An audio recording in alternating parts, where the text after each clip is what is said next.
नमस्कार दोस्तों, आपका स्वागत है एस&डी सोशियोलॉजी क्लासेस पर। और मैं आशा करता हूं कि आप लोगों की तैयारी अच्छी चल रही होगी, क्योंकि यूपी पीजीटी का पेपर अब नज़दीक है और आप लोग एकदम ज़ोरों शोर से तैयारी करते रहिए। पीजीटी के पूरे पीवाईक्यू को देख जाइए, जीआईसी के पीवाईक्यू को देख जाइए, एवं इसी के साथ जो आप नोट्स बनाए हों, शॉर्ट नोट्स हों, उसको भी देखते चलिए। और आज हम लोग इसमें 2021 का प्रश्न पत्र, पीजीटी 2021 का प्रश्न पत्र हम लोग देख रहे थे, जिसमें 3 पार्ट यानी कि 90 प्रश्न हो चुके हैं। आज चौथा पार्ट है और इसका लास्ट पार्ट होगा, क्योंकि इसमें 35 प्रश्न बचे हैं। 35 प्रश्न इस वीडियो में ख़त्म हो जाएंगे, फिर हम इसके बाद 2016 का प्रश्न पत्र देखना शुरू करेंगे। आज का पहला प्रश्न है, गीता में वर्णित कर्म के 3 प्रकारों में निम्नलिखित में से कौन सा नहीं है? ऑप्शन ए है सात्विक कर्म, ऑप्शन बी है राजसिक कर्म, ऑप्शन सी है मानसिक कर्म और ऑप्शन डी है तामसिक कर्म। तो इसमें ऑप्शन सी सही है, मानसिक कर्म। मानसिक कोई कर्म नहीं होता है गीता में। गीता में भगवान कृष्ण ने कर्म के तीन प्रकार बताए, सात्विक कर्म, राजसिक कर्म और तामसिक कर्म। इस संसार का विकास उन तीनों गुणों से हुआ है। इन गुणों के द्वारा ही मन की रचना होती है और 3 प्रवृत्तियां सात्विक, राजसिक तथा तामसिक बनती हैं। अगला प्रश्न देखते हैं। प्रश्न है, निम्नलिखित में से किसमें सदस्यता ऐच्छिक होती है? ऑप्शन ए है समाज, ऑप्शन बी है समिति, ऑप्शन सी है समुदाय और ऑप्शन डी है संस्था। तो इसमें ऑप्शन बी सही है, समिति। समिति की सदस्यता ऐच्छिक होती है। समिति सामाजिक संगठन का ही एक विशेष रूप है, जिसका निर्माण अपेक्षाकृत रूप से अधिक महत्वपूर्ण और सीमित लक्ष्यों को प्राप्त करने के लिए उद्देश्यपूर्ण रूप से किया जाता है। समिति के निर्माण का आधार व्यक्तियों के भिन्न भिन्न प्रकार के हित होते हैं। समिति जो है वह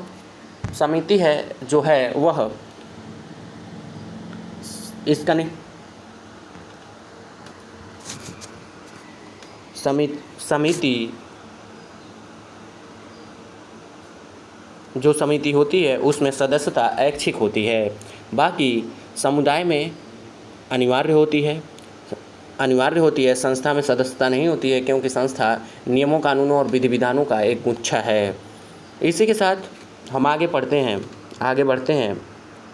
अगला प्रश्न है, निम्नलिखित में से कौन सामूहिक प्रतिनिधान के अध्ययन से संबंधित है? ऑप्शन ए है वेबर, ऑप्शन बी है दुर्खेम, ऑप्शन सी है काम्ट, ऑप्शन डी है स्पेंसर। तो इसमें ऑप्शन बी सही है, दुर्खेम सामूहिक प्रतिनिधान के अध्ययन से संबंधित है। सामूहिक प्रतिनिधान सामाजिक तथ्य है। सामूहिक प्रतिनिधानों को किसी विषय वस्तु के रूप में परिभाषित किया जा सकता है जिसमें कि समाज के विचार निहित हैं।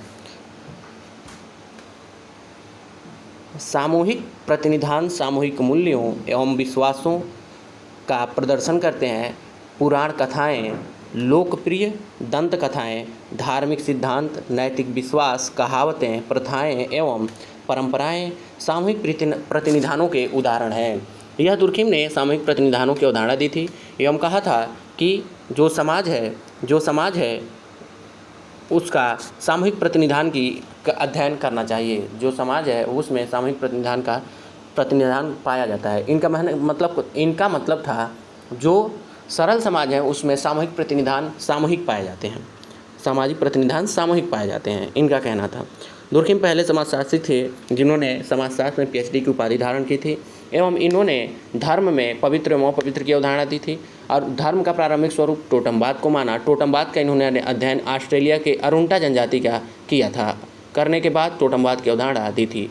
टोटमवाद में कोई पवित्र वस्तु, पूर्वज, पेड़ पौधे, जानवर किसी को मान सकते हैं। अगला प्रश्न देखते हैं।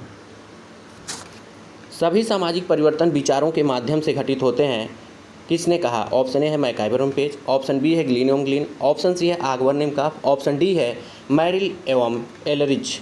तो इसमें ऑप्शन सी सही है, आगवर निमकाफ। आगवर निमकाफ ने कहा था सभी सामाजिक परिवर्तन विचारों के माध्यम से घटित होते हैं। इन्होंने सामाजिक परिवर्तन में विचारों को महत्वपूर्ण स्थान दिया था। आगवर निमकाफ ने सांस्कृतिक विलंबना की अवधारणा दी एवं संस्कृति को इन्होंने 2 प्रकार के बताए, भौतिक संस्कृति एवं अभौतिक संस्कृति।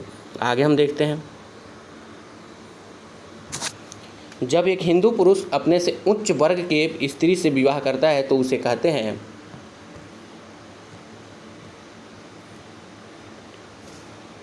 ऑप्शन ए है प्रतिलोम विवाह, ऑप्शन बी है अनुलोम विवाह, ऑप्शन सी है देवर विवाह और ऑप्शन डी है शाली विवाह। तो इसमें ऑप्शन ए सही है प्रतिलोम विवाह। जब एक हिंदू पुरुष अपने से उच्च वर्ण की स्त्री से विवाह करता है तो उसे प्रतिलोम विवाह कहते हैं। हिंदू विवाह वैधता अधिनियम 1949 एवं हिंदू विवाह अधिनियम 1955 द्वारा अनुलोम विवाह एवं प्रतिलोम विवाह को वैध माना गया है। इसका तात्पर्य है कि हिंदू समाज में, प्राचीन हिंदू समाज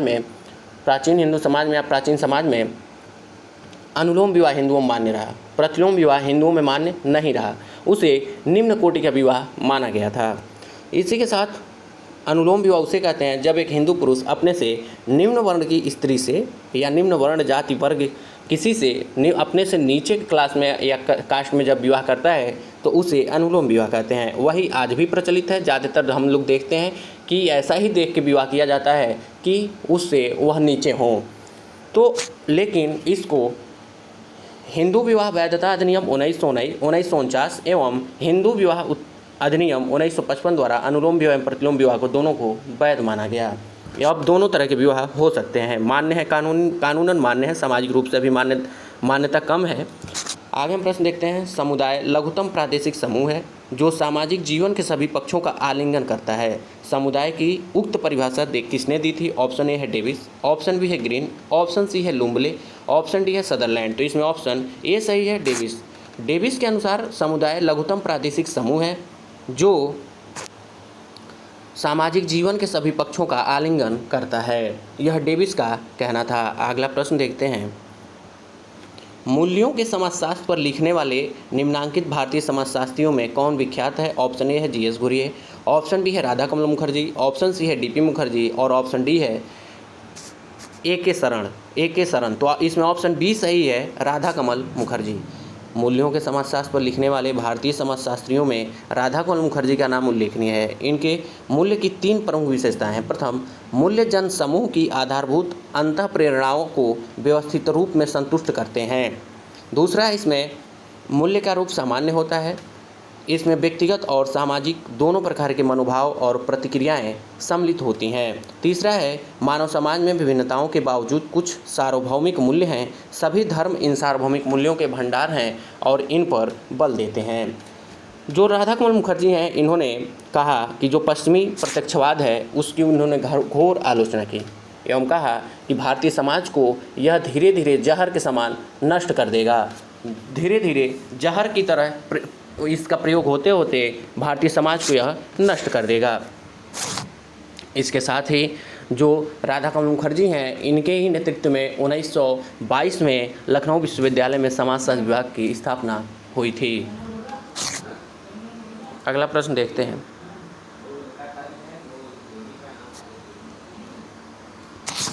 अगला प्रश्न है, लेबिरेट विवाह है दिवंगत पति के भाई के साथ विवाह, ऑप्शन बी है ममेरे फुफेरे भाई बहनों के बीच विवाह, ऑप्शन सी है बहन की पुत्री के साथ विवाह और ऑप्शन डी है भाई की पुत्री के साथ विवाह। तो इसमें ऑप्शन ए सही है, दिवंगत पति के भाई के साथ विवाह।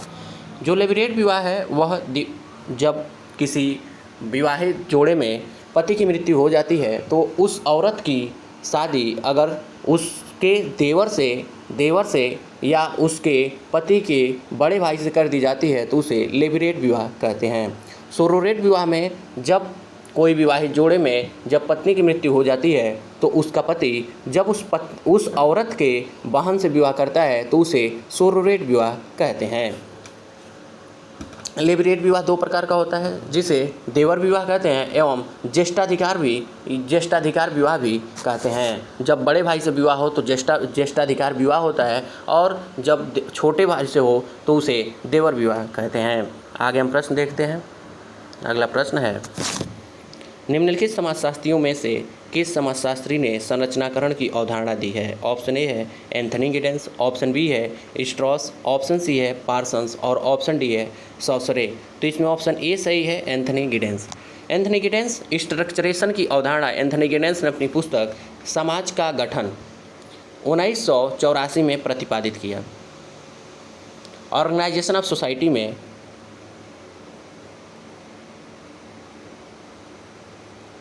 रिकंस्ट्रक्शन ऑफ सोसाइटी में इस अवधारणा को इसने दिया था। संरचनाकरण एक प्रक्रिया है जो संरचना के बनने तथा पुनः बनने की विधा का संकेत देती है। यह प्रक्रिया व्यक्तियों के बीच होने वाली अंतःक्रियाओं की सक्रिय प्रक्रियाओं का परिणाम है जिसके द्वारा सामाजिक संरचना का निर्माण तथा पुनर्निर्माण होता है। जब ये प्रक्रियाएं इन्हीं संरचनाओं द्वारा निर्देशित तथा संचालित होती हैं। इसमें हम अब देख लेते हैं, जैसे लेवी स्ट्रॉस जो है वह संरचनावाद की अवधारणा दिए थे, पार्सन्स सामाजिक व्यवस्था का सिद्धांत दिए थे या सामाजिक व्यवस्था पर इन्होंने काम किया था, और सोशल सिस्टम इन्होंने काम किया था। और जो दूसरे हैं यह भाषाई संरचनावाद से संबंधित रहे हैं या भाषाई संरचनावाद की अवधारणा दिए हैं। आगे प्रश्न देखते हैं,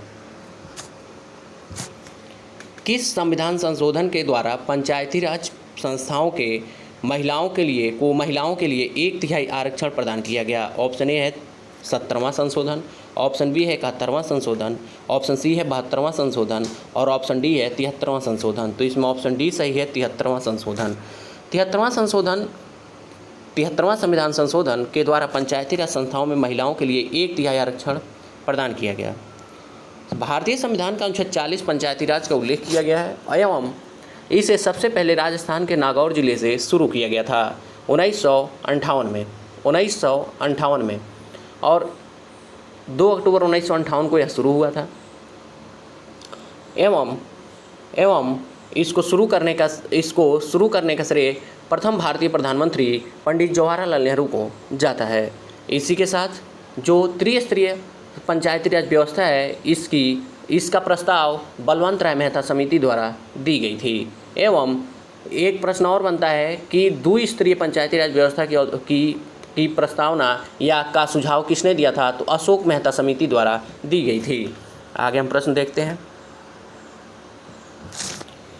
पुस्तक द सिटी के लेखक कौन है? ऑप्शन ए है मैक्स वेबर, ऑप्शन बी है कार्ल मार्क्स, ऑप्शन सी है दुर्खेम, ऑप्शन डी है स्पेंसर। तो इसमें ऑप्शन ए सही है, वेबर द सिटी 1922 नामक पुस्तक के लेखक हैं। इनकी अन्य कृतियाँ हैं जैसे the Protestant ethic the spirit of capitalism 1905, the religion of India 1916-17, economic and society 1921, sociology of religion 1922, the theory of social and economic organisation 1925, the methodology of social science 1949 नामक पुस्तक इन्होंने लिखा था। वेबर जो है वह सामाजिक क्रिया का सिद्धांत समाजशास्त्र में दिए थे एवं वेस्टरहैंड की अवधारणा भी समाजशास्त्र में दिया था। इन्होंने कहा कि समाजशास्त्र का अध्ययन का क्षेत्र सामाजिक क्रिया होनी चाहिए एवं इन्होंने सामाजिक क्रिया के 4 प्रकार बताए एवं इसी के साथ इन्होंने सत्ता के भी 3 प्रकार बताए, पारंपरिक सत्ता, करिश्माई सत्ता और तार्किक सत्ता में नौकरशाही को रखा। परंपरागत में जैसे कि मान लीजिए कि परिवार में पिता का या जो बड़ा मुखिया होता है घर का उसका, और चमत्कारी में इन्होंने गांधी को नेल्सन मंडेला को इन लोगों को इन्होंने चमत्कारी सत्ता में रखा था।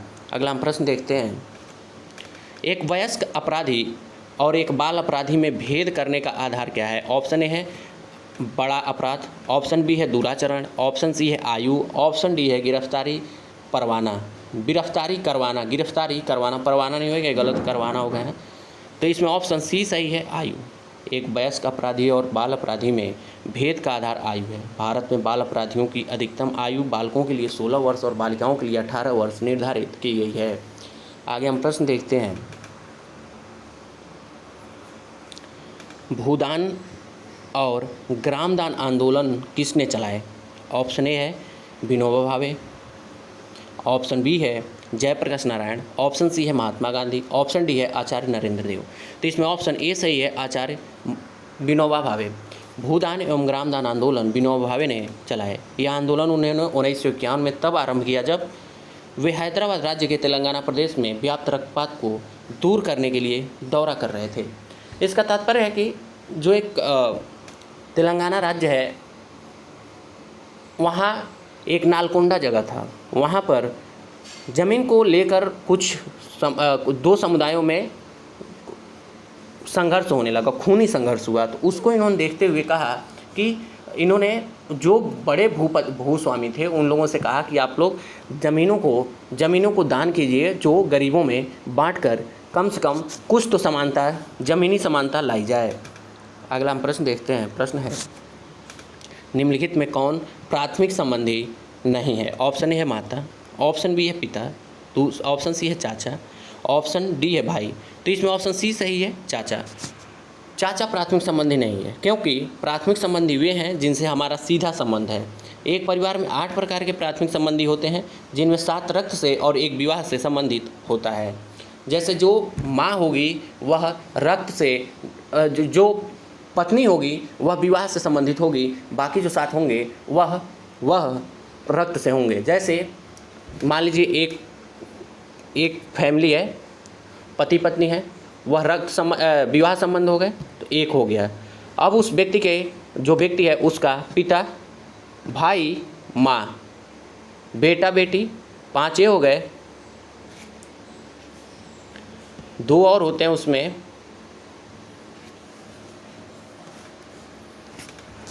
तो मैं इसको आगे बताऊंगा कि 8 कौन से हैं।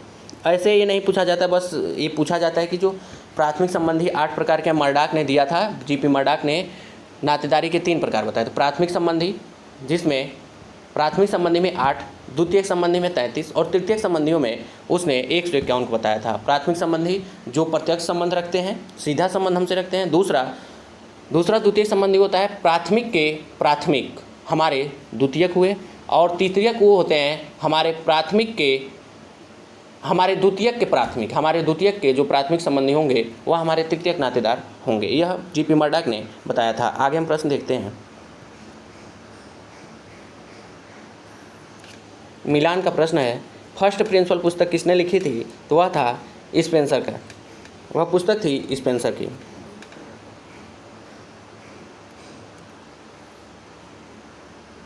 हॉली family, Marx. The division of labour and society, Durkheim. The theory of social and economic organisation, Weber का है। तो इसमें 1 में 3, बी में 2, सी में 4, इसमें 1 में 3, बी में 2, सी में 4 और डी में 1, यानी कि ऑप्शन बी सही है। ऑप्शन बी सही है। मिलान वाले में कुछ बताना नहीं है, आप लोगों को ये सब याद है। अगला प्रश्न देखते हैं। निम्नलिखित में से किसे द्विज कहा जाता है? ऑप्शन ए है ब्राह्मण, क्षत्रिय, वैश्य। ऑप्शन बी है क्षत्रिय, वैश्य और शूद्र। ऑप्शन सी है ब्राह्मण, वैश्य और शूद्र। ऑप्शन डी है शूद्र, क्षत्रिय और ब्राह्मण। तो इसमें ऑप्शन ए सही है, ब्राह्मण, क्षत्रिय और वैश्य को द्विज कहा जाता है।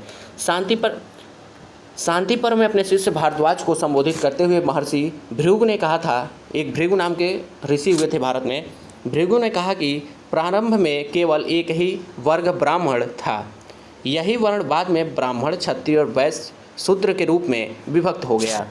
जैसे कि ऋग्वेद के पुरुष सूक्त में कहा गया है कि वहीं से वर्ण व्यवस्था की उत्पत्ति हुई। पुरुष सूक्त में इसकी उत्पत्ति हुई, जिसमें कहा गया कि ब्रह्मा के मुख से ब्राह्मण का, भुजाओं से क्षत्रिय का, उदर से यानी कि पेट से वैश्य का और पैर से शूद्र का जन्म हुआ है। शूद्र का जन्म हुआ है।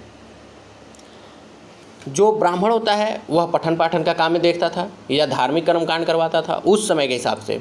दूसरा क्षत्रिय था, वह शासन एवं रक्षा का काम करता था। जो वैश्य वर्ग था व्यापार एवं भरण पोषण का काम करता था। और जो शूद्र होते थे वह लोग सेवा का, ऊपर की तीनों वर्ण के लोगों का सेवा का कार्य देखते थे। उस समय जब प्राचीन समय में जिसमें कोई विभाजन पूर्णतः अस्थायी नहीं था, इसमें जो जिस वर्ण लायक होता था वह उस वर्ण में चला जाता था। जैसे एक मान लीजिए क्षत्रिय है, वह मान लीजिए एक ब्राह्मण है, वो उसको अगर पठन पाठन का काम या वेद ग्रंथों पुराणों का अगर ज्ञान नहीं होता था तो उसे शूद्र की कोटि में डाल दिया जाता था। जो क्षत्रिय थे अगर वह पठन पाठन वेदों का, पुराणों का ज्ञान लेकर अगर वह पठन पाठन का काम करने लगते थे तो उन्हें ब्राह्मण वर्ग में रख दिया जाता था।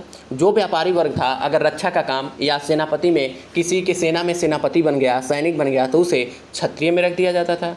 इस तरह से जो मान लीजिए शूद्र है या किसी भी वर्ग का आदमी है, अगर उसे व्यापार में दिलचस्पी है तो वह वैश्य में शामिल हो जाता था। इस तरह की व्यवस्था प्राचीन भारत में व्याप्त थी। लेकिन उत्तर वैदिक काल आते आते वह व्यवस्था स्थायी कर दी गई कि जो जिस वर्ण में है वह उसी वर्ण में रहेगा, और वही वर्ण धीरे धीरे आगे चलकर जाति का प्रचंड रूप लेकर, और आज भी भारत में जातिवाद समाप्त नहीं हुआ है और दिन प्रतिदिन इसका उग्रतम रूप देखने को मिलता है। आगे हम प्रश्न देखते हैं। प्रश्न है परिहास संबंध। पिता एवं पुत्र के मध्य होते हैं। ऑप्शन बी है माता एवं पुत्री के मध्य होते हैं। ऑप्शन सी है पिता एवं पुत्री के मध्य होते हैं। ऑप्शन डी है जीजा एवं साली के मध्य होते हैं। तो इसमें ऑप्शन डी सही है, जीजा एवं साली के मध्य होते हैं। परिहास संबंध, जोकिंग रिलेशनशिप जीजा साली, देवर भाभी, ननद भाभी आदि के मध्य पाए जाते हैं। परिहास के अंतर्गत हंसी मजाक, गाली गलौज, अश्लील और भद्दे कथन आदि समावेश होता है। इसे ब्राउन ने दिया था। इसे याद रखिए कि ब्राउन ने दिया था। जो परिहास संबंध है इसे ब्राउन ने दिया था और परिहार का जो था उसे टाइलर ने दिया था। आगे हम प्रश्न देखते हैं। यह मिलान का प्रश्न है। किस समाज वैज्ञानिक ने किस गांव का अध्ययन किया? श्रीपुरम का अध्ययन आंध्र व्यक्ति ने किया था। रामपुरा का श्रीनिवास ने किया था। समीरपेट का यसी दुबे ने किया था और किशनगढ़ी का मैकिमेरियट ने किया था। यानी कि ए में 4, बी में 3, ए में 4, बी में 3, सी में 1 और डी में 2 आएगा। डी में 2 आएगा। तो इसमें ऑप्शन सी सही है। इसमें ऑप्शन सी सही है। आगे हम प्रश्न देखते हैं। मिलान का प्रश्न है तो यह धीरे धीरे आप लोगों को बता दिया गया है। और हम अगला प्रश्न देखते हैं। वर्ग संघर्ष सिद्धांत के प्रतिपादक कौन थे? ऑप्शन ए है वेबर, ऑप्शन बी है मार्क्स, ऑप्शन सी है दुर्खिम और ऑप्शन डी है इनमें से कोई नहीं। तो इसमें ऑप्शन बी सही है, कार्ल मार्क्स। वर्ग संघर्ष सिद्धांत के प्रतिपादक कार्ल मार्क्स थे। मार्क्स ने सभी लेखन कार्यों का केंद्र बिंदु वर्ग संघर्ष रखा था। उनका कहना था कि समाजों के इतिहास में सभी वर्णन वर्ग संघर्ष के इतिहास से परिपूर्ण है। उनका विचार था कि मानव समाज विकास की विभिन्न अवस्थाओं से होकर गुजरा है और सभी अवस्थाओं में उनके नष्ट होने के बीच निहित होते हैं। मार्क्स ने इन अवस्थाओं को, जो उन्होंने समाज को कितने अवस्थाओं से होकर गुजरा है उसको उन्होंने दिया था। तो मार्क्स ने इन अवस्थाओं को आदिम साम्यवाद, प्राचीन सामंतवाद, सामंतकालीन या सामंतवाद, पूंजीवाद तथा पूंजीवाद अवस्था कहा। इसके बाद उन्होंने साम्यवादी अवस्था को दिया था। पांच अवस्थाओं का इन्होंने उल्लेख किया था। इसी को सोरोकिन ने कहा था। मार्क्स का विरोध करते हुए या आलोचना करते हुए सोरोकिन ने कहा था कि यह कल्पना मात्र है कि कभी भी समाज में साम्यवाद स्थापित होगा, सभी लोग बराबर होंगे, यह कल्पना मात्र है। अगला हम प्रश्न देखते हैं। प्रश्न है, भारतीय कृषक वर्ग का वर्गीकरण किसान, मालिक एवं मजदूर के रूप में किसने किया है? ऑप्शन ए है रेडफील्ड, ऑप्शन बी है क्रोवर, ऑप्शन सी है एमएन श्रीनिवास, ऑप्शन डी है डेनियल थार्नर। तो इसमें ऑप्शन डी सही है, डेनियल थार्नर। भारतीय कृषक वर्ग का वर्गीकरण मालिक, किसान एवं मजदूर के रूप में डेनियल थार्नर ने किया। ग्रामीण समाज में उभरती वर्ग असमानताओं की जांच करते हुए विद्वानों ने विभिन्न कृषि वर्गों की पहचान की है। इतना ही नहीं, जो कृषक वर्ग है इस शब्द को सबसे पहले एरिक वुल्फ ने दिया था। यह याद रखिएगा कि जो कृषक वर्ग है इस शब्द का सर्वप्रथम वर्गों में, अगर कृषि में वर्ग की बात अगर किसी ने की थी सबसे पहले तो एरिक वुल्फ था। एरिक वुल्फ ने कृषि में वर्ग की बात कही थी और कृषक शब्द का सर्वप्रथम प्रयोग रेडफील्ड द्वारा किया गया था। आगे हम प्रश्न देखते हैं। अगला प्रश्न है, समाज के उद्विकास का सिद्धांत किसने प्रतिपादित किया? ऑप्शन ए है मार्क्स, ऑप्शन बी है वेबर, ऑप्शन सी है दुर्खिम, ऑप्शन डी है स्पेंसर। तो इसमें ऑप्शन डी सही है, स्पेंसर ने सामाजिक उद्विकास का सिद्धांत दिया था और यह डार्विन से प्रभावित होकर जैसे उन्होंने जैविक उद्विकास का सिद्धांत दिया था उसी तरह स्पेंसर ने सामाजिक उद्विकास का सिद्धांत दिया था। सामाजिक उद्विकास के 4 स्तरों का उल्लेख स्पेंसर द्वारा किया गया: जंगली, पशुचारण, कृषि और औद्योगिक अवस्था। स्पेंसर ने समाज को 2 भागों में बांटा: औद्योगिक समाज एवं सैनिक समाज एवं औद्योगिक समाज। अगला प्रश्न देखते हैं। समाजशास्त्र न तो अन्य समाज विज्ञानों की गृहस्वामिनी मानी जाती है और न उनकी दासी, अपितु उनकी भगिनी मानी जाती है। यह कथन किसका है? ऑप्शन ए है एल क्रोवर, ऑप्शन बी है सिम्पसन, ऑप्शन सी है बार्न्स एवं बेकर, ऑप्शन डी है ई ए हॉवेल। तो इसमें ऑप्शन सी सही है, बार्न्स एवं बेकर। बार्न्स एवं बेकर का यह कथन बहुत महत्वपूर्ण है। यह प्रश्न हमेशा किसी न किसी प्रश्न पेपर में आता रहता है, तो इस प्रश्न को आप लोग याद करके जरूर रखिए। आगे हम प्रश्न देखते हैं। समाजशास्त्र सामाजिक श्रेणीबद्ध, विशुद्ध, अमूर्त, सामान्यीकरण तार्किक के साथ साथ आणविक तथा एक सामान्य विज्ञान है, यह कथन किसका है? ऑप्शन ए है बेरिस्टेड, ऑप्शन बी है मैकइवन पेज, ऑप्शन सी है डेविस, ऑप्शन डी है बोगार्डस। तो इसमें ऑप्शन ए सही है बेरिस्टेड। बेरिस्टेड ने कहा था कि समाजशास्त्र सामाजिक, श्रेणीबद्ध, विशुद्ध, अमूर्त, सामान्यीकरण, तार्किक के साथ साथ आणविक तथा एक सामान्य विज्ञान है। आगे हम प्रश्न देखते हैं। प्रश्न है, एक सामाजिक स्तरीकरण के संदर्भ में निम्नलिखित कथनों में कौन सा सत्य है? ऑप्शन ए है यह एक सार्वभौमिक विशेषता है, ऑप्शन बी है यह किसी खास समाज तक सीमित है, ऑप्शन सी है यह एक स्थानीय विशेषता है, ऑप्शन डी है यह केवल भारतवर्ष तक सीमित है। तो इसमें ऑप्शन ए सही है, यह एक सार्वभौमिक विशेषता है, यह एक सार्वभौमिक विशेषता है। आगे हम प्रश्न देखते हैं, क्योंकि ऐसे वीडियो बड़ा हो जाता है, अभी 10 प्रश्न बचे हुए हैं, तो इसलिए थोड़ा हम लोग जहाँ ज़रूरत पड़ेगी तो हम व्याख्या भी करेंगे। अब प्रश्न है, ब्रह्म समाज की स्थापना किसने की थी? ऑप्शन ए है दयानंद सरस्वती, ऑप्शन बी है राजा राम मोहन राय, ऑप्शन सी है देवेंद्र नाथ, ऑप्शन डी है केशव चंद्र सेन। तो इसमें ऑप्शन बी सही है, राजा राम मोहन राय। ब्रह्म समाज की स्थापना 1828 में राजा राम मोहन राय द्वारा की गई थी। यह हिंदू धर्म के प्रथम सुधार आंदोलन था, यह हिंदू धर्म का प्रथम सुधार आंदोलन था। उन्होंने एकेश्वरवाद में विश्वास करते हुए मूर्ति पूजा एवं अवतारवाद का विरोध किया। उन्हें भारतीय पुनर्जागरण का मसीहा कहा जाता है एवं भारतीय पुनर्जागरण का अग्रदूत भी कहा जाता है। आगे हम प्रश्न देखते हैं। पुनर्जागरण का सर्वप्रथम पुनर्जागरण अगर कहीं हुआ था तो वह था इटली में हुआ था। आगे हम प्रश्न देखते हैं। निम्नलिखित में से किसने पूंजीवाद के विकास को प्रोटेस्टेंट धर्म की शिक्षाओं से जोड़ा है? ऑप्शन ए है कार्ल मार्क्स, ऑप्शन बी है स्पेंसर, ऑप्शन सी है वेबर, ऑप्शन डी है दुर्खेम। तो इसमें ऑप्शन सी सही है, वेबर। वेबर ने पूंजीवाद के विकास को प्रोटेस्टेंट धर्म की शिक्षाओं से जोड़ा है। उन्होंने 1905 में एक पुस्तक लिखी थी, the Protestant ethic the spirit of capitalism, और इसी पुस्तक में इन्होंने कहा कि पूंजीवाद का विकास ऐसे नहीं हुआ, उसमें धर्म भी एक महत्वपूर्ण कारणों में से रहा है। जैसे कि इसमें व्याख्या में हम देखते हैं, मैक्स वेबर ने पूंजीवाद के विकास को प्रोटेस्टेंट धर्म की शिक्षाओं से जोड़ा। जैसे कर्म ही पूजा है, परिश्रम से ही ईश्वर की प्राप्ति हो सकती है, यह प्रोटेस्टेंट धर्म में लिखा हुआ है। समय ही धन है, ईमानदारी सबसे अच्छी नीति है आदि ये शिक्षाएं पूंजीवाद के विकास में सहायक सिद्ध हुई।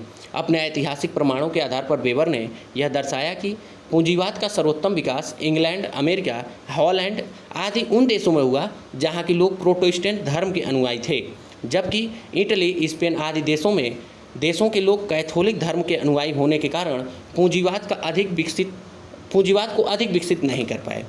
भारत में भी वेबर ने कहा कि भारत में इसलिए पूंजीवाद नहीं पनप सका क्योंकि यहाँ समाज पर अध्यात्मवाद का प्रभुत्व रहा है। जैसे कि भारत में आप सुने होंगे कि लोग कहते हैं यह जितना किस्मत में होगा उतना मिलेगा और आज का काम हम यहीं रोक देते हैं। ऐसे कह के लोग काम को टाल देते हैं, काम करना ही नहीं चाहते हैं। इसीलिए भारत में वेबर ने कहा कि अध्यात्मवाद, यहाँ पे लोग आध्यात्मिक तरीके से सोचते हैं, हर काम को भाग्य पे छोड़ देते हैं। इसी कारण भारत में पूंजीवाद नहीं पनप सका। अगला प्रश्न है, जनसंख्या का अध्ययन करने के लिए सामाजिक केशिका की अवधारणा का उपयोग किसने किया है? ऑप्शन ए है माल्थस, ऑप्शन बी है ड्यूमा, ऑप्शन सी है दुर्खेम और ऑप्शन डी है कार्ल मार्क्स। तो इसमें ऑप्शन बी सही है, ड्यूमा। जनसंख्या का अध्ययन करने के लिए सामाजिक केशिका की अवधारणा का उपयोग आर्सेन ड्यूमा ने किया था, जो कि एक फ्रांस के समाजशास्त्री थे। इन्होंने भारत में जाति का विस्तृत अध्ययन भी किया था। अगला प्रश्न है, जब एक अपराधी को जेल न भेजकर अच्छे आचरण के आश्वासन पर परिवार के साथ रहने के लिए छोड़ दिया जाता है, तब इस प्रणाली को कहते हैं? ऑप्शन ए है पैरोल, ऑप्शन बी है परिवीक्षा, ऑप्शन सी है उत्तर रक्षा सेवा, ऑप्शन डी है अपराधी सुधार। तो इसमें ऑप्शन बी सही है, परिवीक्षा। जब एक अपराधी को जेल न भेजकर अच्छे आचरण के आश्वासन पर परिवार के साथ रहने के लिए छोड़ दिया जाता है, तब इस प्रणाली को परिवीक्षा, प्रोविटेशन कहते हैं। आगे प्रश्न है, पावर इलीट की अवधारणा किसने दी? ऑप्शन ए है वेबर, ऑप्शन बी है मार्क्स, ऑप्शन सी है C.W. मिल्स और ऑप्शन डी है R.K. मर्टन। तो इसमें ऑप्शन सी सही है, C.W. मिल्स। पावर इलीट 1956 की अवधारणा C.W. मिल्स द्वारा दी गई। उनके अनुसार शक्ति अभियान केवल इसलिए शक्तिशाली नहीं होते कि वे समय की मांगों को पूरा करते रहते हैं, अपितु वे स्वयं ऐसी मांगें पैदा करके जनसाधारण के दैनिक जीवन को बदलने की क्षमता भी रखते हैं। मिल्स ने शक्ति को समाज की धुरी मानते हुए यह माना है कि भिन्न भिन्न समाजों और भिन्न भिन्न युगों में शक्ति के स्वरूप में बदलाव आता जाता है, किंतु शक्ति सदैव मानव के सामाजिक जीवन का केंद्र बिंदु रहती है। जो मिल्स हैं इन्होंने द सोशलॉजिकल इमेजिनेशन नामक एक पुस्तक लिखी थी। यह पुस्तक बहुत पॉपुलर हुई और यह प्रश्न हमेशा पूछा जाता है। आगे हम प्रश्न देखते हैं। निम्नलिखित में से कौन एक पुरुषार्थ नहीं है? ऑप्शन ए है धर्म, ऑप्शन बी है अर्थ, ऑप्शन सी है काम, ऑप्शन डी है मृत्यु। तो इसमें ऑप्शन डी सही है, मृत्यु। मृत्यु पुरुषार्थ नहीं है। 4 पुरुषार्थ होते हैं, धर्म, अर्थ, काम और मोक्ष। धर्म, अर्थ, काम और मोक्ष। आगे हम प्रश्न देखते हैं।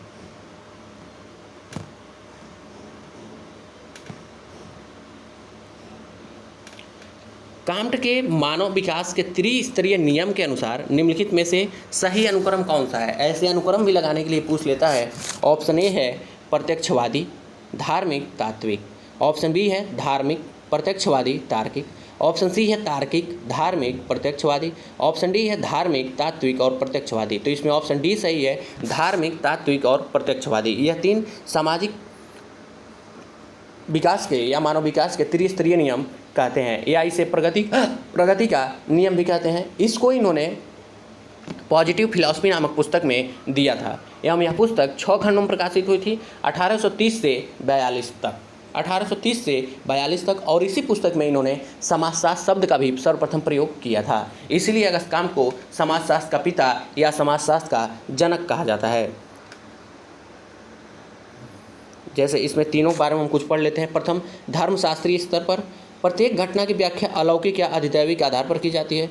दूसरा है तात्विक, तत्वमीमांसी स्तर पर व्याख्या और बोध के स्रोत अमूर्त शक्तियों को माना जाता है। और तृतीय, प्रत्यक्षवादी स्तर, ब्रह्मांड के नियमों का अध्ययन अवलोकन, प्रयोग और तुलना के आधार पर किया जाता है।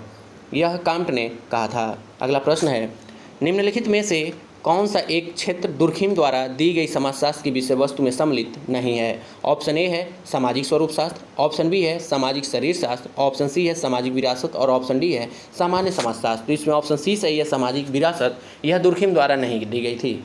समाजशास्त्र की विषय वस्तु को बांटते हुए दुर्खिम ने 3 प्रकार के बताए: सामाजिक स्वरूप शास्त्र, सामाजिक शरीर शास्त्र और सामान्य समाजशास्त्र। सामाजिक विरासत का उन्होंने उल्लेख नहीं किया था। सबसे पहले समाजशास्त्र की विषय वस्तु का पर काम अगर किसी ने किया था तो वह थे एलेक्स इंगल्स, जिनकी पुस्तक थी व्हाट इज सोशोलॉजी। उन्होंने समाजशास्त्र के विषय वस्तु की जगह उन्होंने समाजशास्त्र के विकास के 3 पथ बताए: विश्लेषणात्मक, आलोचनात्मक और विवरणात्मक।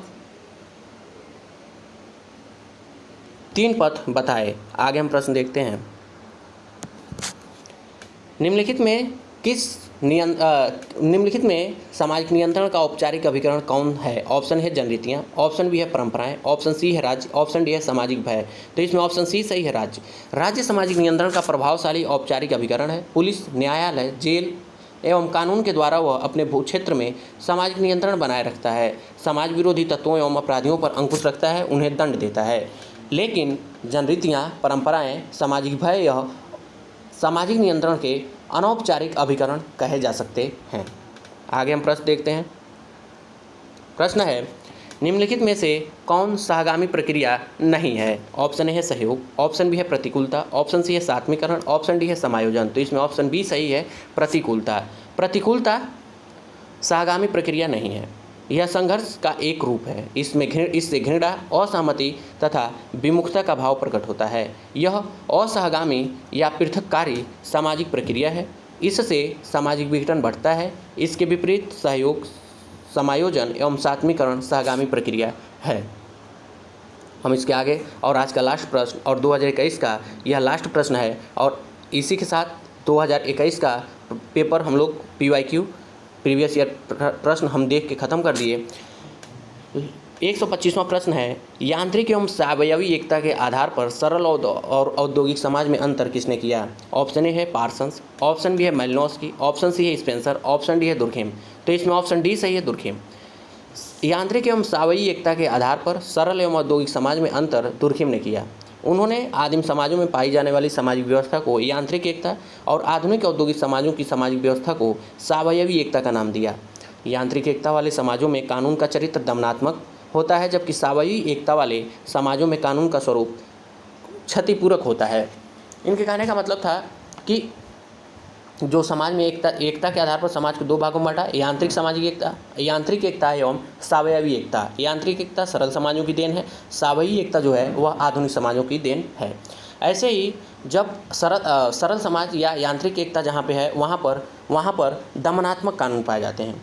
वहाँ पर दमनात्मक कानून का तात्पर्य है, जैसे अगर मान लीजिए किसी ने किसी को मतलब गाली दे दिया तो उसको गलती मान के जीभ काट लिया जाता था, या किसी ने किसी को मार दिया तो उसे भी मृत्यु दंड दी जाती थी। लेकिन दूसरा है सावयवी एकता जो आधुनिक समाज की देन है, उसमें जो कानून था उसे क्षतिपूरक माना गया। जैसे मान लीजिए किसी ने किसी का हत्या कर दी तो अभी देखते होंगे आजीवन कारावास होता है। अगर जघन्य अपराध है तब तो मृत्यु दंड दिया जाता है, नहीं तो ऐसे सामान्य अपराधों में उम्र कैद की सज़ा दी जाती है। इसे दुर्खिम ने दिया था। और आज की क्लास हम लोग यहीं रोकते हैं और आप लोगों से विनम्र निवेदन है कि इस क्लास को लाइक, शेयर एंड सब्सक्राइब जरूर करें एवं जो भी त्रुटियां हुई हों उसे कमेंट के माध्यम से ज़रूर बताएं। मैं आने वाले क्लास में उन त्रुटियों को दूर करूँगा। पूरा क्लास देखने के लिए धन्यवाद।